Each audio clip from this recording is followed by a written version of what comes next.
Okay, Richard Skinner is here, so is the former Bengal Doug Pelfrey. Doug, I'll start with you. Poll question tonight. Most surprising aspect of today's game, was it the play of Andy Dalton, the play of Jermaine Gresham, the play of Ray Malaluga, or the poor play of the Saints, normally good at home? I think it's a great question. I think everything has their own component. I thought it was a solid game by all those guys, as well as a not so solid game for the Saints. But to me, it was Malaluga, because I think our defense was probably the most surprising. I think the way they stopped the defense, I think he really did help kind of establish that line of scrimmage and you're not going past me type thing. And I think our defense is a lot of times it's attitude, and I thought it was a great effort by the defense. But Malaluga being out and coming right in and making such a difference, I thought it was good. Go ahead.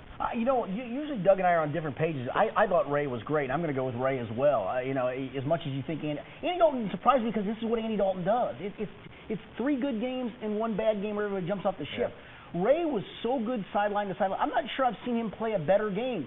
I wrote a story about him this week in the Inquirer about him coming back, and the whole point of it was he was going to get guys in right fits. He was going to make the right play. And in my mind, I'm thinking, all right, just don't screw this up, because I know you can make plays in the run game. But he was all over the field in the passing game. The 4th down play, Ray Malaluga does not normally make that play, right, and there he was to make it. Can I play devil's advocate on this Sure. whole question?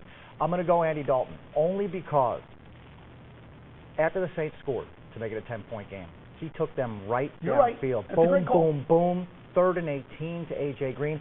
Richard, Doug, if they don't convert that 3rd and 18, the tide was stemming a little bit. Let me tell you, I think maybe it could go the other way. It's a good point, because even me on that drive, I'm holding my breath thinking, oh my gosh, don't screw this up, because you've had such a good day, and this is what you unfortunately at times do, and he didn't, and that throw was just a huge throw to get him out of the hole. I think it helped too that Gresham played so well. I think the fact that AJ kind of came with a kind of an attitude about himself too, that something to prove. I thought the O-line gave Andy a little bit better time.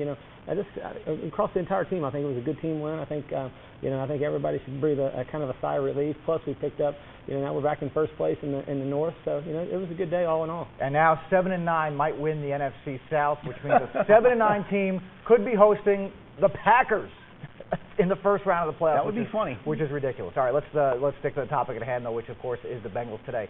Jermaine Gresham, fleeting success today, or can we expect this maybe the rest of the way? Very, very fleeting. The first touchdown, he did what he normally does, which is not a very smart play, trying to reach the ball across the goal line. When he fumbled initially, before he recovered, I thought that is him in a nutshell right there. Yep. Does a good job to make the catch. Don't try to do too much. Then the other play was just a great play call and great design. Actually, the funny part was Andy threw it to Gresham, was a shorter throw to make. If you notice, Kevin Brock was wide open 6 yards behind. I'm not telling you Andy made the wrong play, but no, I mean, Jermaine Gresham is a very good run blocker right now and a very, very mediocre at best receiving tight end. I'm probably being a little overly dramatic here, but has Jeremy Hill, Wally pipped Gio Bernard out of a starting job here? Not so much. I think he's probably going to, but I don't think. I just think he's what we needed on offense. I think we need somebody who can really punch it in the middle and can spring it. And I thought he ran the ball hard the last couple weeks. So obviously Cleveland was kind of rough for everyone, but 2 out of the last 3 games he's been very, very solid. And I think Gio's just a better kind of guy out in the space, and hopefully that's how we'll use him. I think his career will last a lot longer if we use him that way. Jeremy's, I think, built more to stick it up in there and get down the field. I mean, Jeremy Hill is just a more natural runner. He's got better vision. He's better size. He's got way better burst than you think. This kid's a 1,500 to 1,700 yard runner if you give him enough touches. Yeah, and if you get him behind the right offensive line. Exactly. Yeah, no question about that. Okay, a couple of injury things. The team was hoping to have Vontaze Burfict back. His 2-week knee procedure becomes a 3-week knee procedure. Obviously didn't hurt them this week. What do you do next week in Houston? If he can go, he goes, or do you try to buy another week? I don't think it's a matter of buying weeks, Mike. I mean, you've been down there some, obviously, in the locker room, and I'm there every day. He really hasn't even gotten to the rehab field yet. So I think this is, and he was still limping on Friday. He's still literally limping around the locker room. If he goes this week, I would be stunned. Doesn't mean he won't. Doesn't mean he can't. But it would surprise me a ton if he goes this week. I think it's just a matter of when the knee's ready, they'll play him. Yeah. Yeah, to me, I'd love to see Burfict sit for the next 3 or 4 weeks, because I'd rather see him during the end of the season and in the playoffs. Granted, if we make it.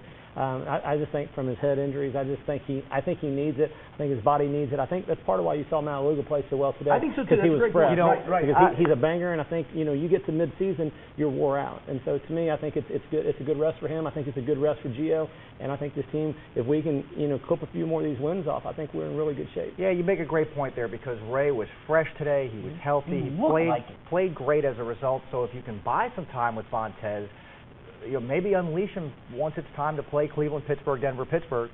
Maybe that's the way to go. The funny part is in this league, though, when you're ready to play, they're going to play you. Period. Sure. End of story. Oh, yeah. They're not going to hold you back. They're not going to rest you. And I just think for him, not seeing Gio will be back this week because they got him on the rehab field some. I think this is a week where you start to see Vontaze maybe get out there a little bit on the side. He won't practice probably Wednesday or Thursday. I'd be stunned if he did.